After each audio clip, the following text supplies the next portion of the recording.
Why is female solipsism framed as a given part of their nature? Because it's evolutionarily sound, I think. Men's nature is aggressive and dominant. Can't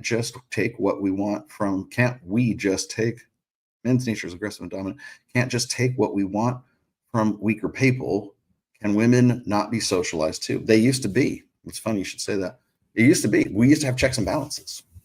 We used to have the church. We used to have social. We didn't even need the church. We had social stigmas too. Being a single mother prior to the sexual revolution was you will bring shame upon the family.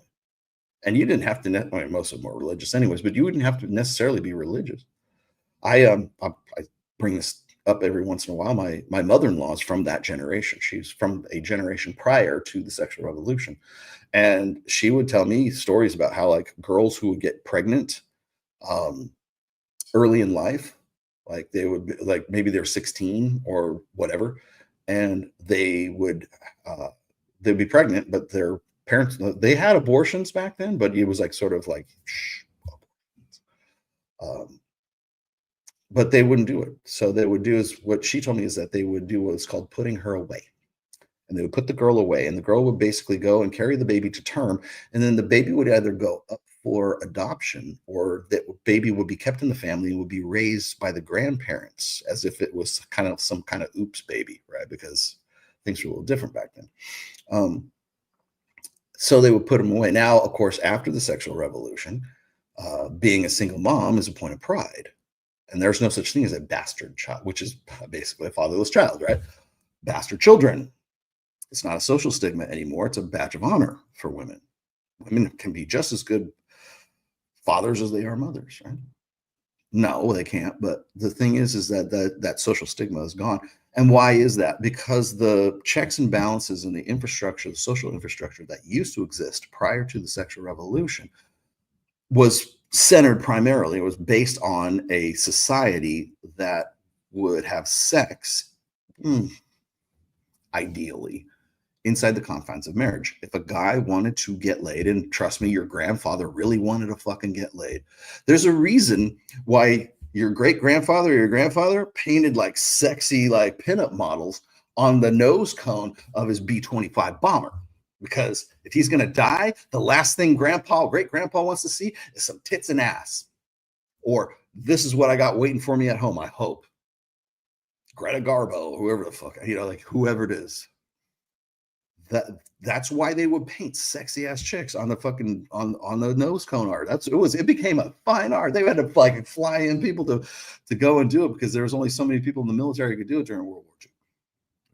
You had to we need fucking Betty Page on our like whatever it is, we need some hot piece of ass on our bomber, because I kind of love this. They touch the girl before they go in and probably die, right?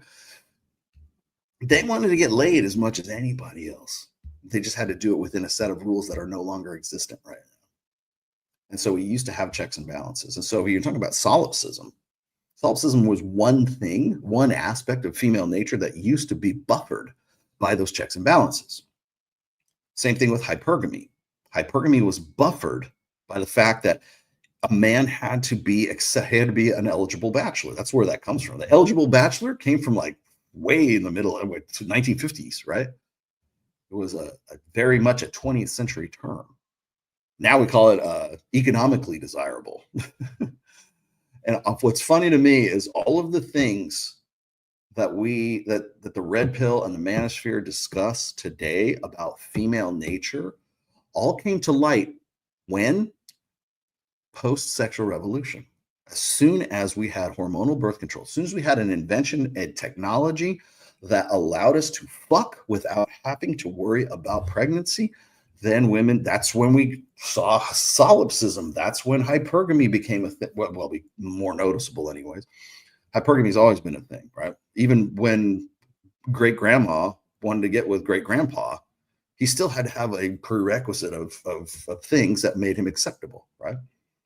Now, she was also selecting for the fact that he was going to make more money. He was going to support the family. He was going to be a father. He was going to, there's a lot of other things there that most women don't even think about, which is why marriage ages keep getting later and later and later right now.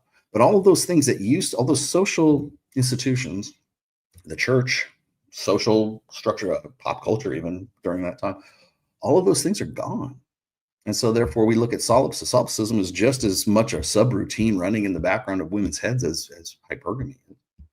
And there's nothing wrong with it. Hypergamy was something that has benefited the human race. So has solipsism, because women have to be solipsistic. If they weren't, babies die, and they die because they have to, like, they're what do they call it? Main character syndrome. That's just solipsism. Like, can you just fucking call it solipsism? We've been talking about this for 20 fucking years now. Oh, it's main character. She thinks she's the main character in her life. Yeah, she's solipsistic, for fuck's sake. I wrote 3 different essays about this back in 2012. Stop being so fucking lazy.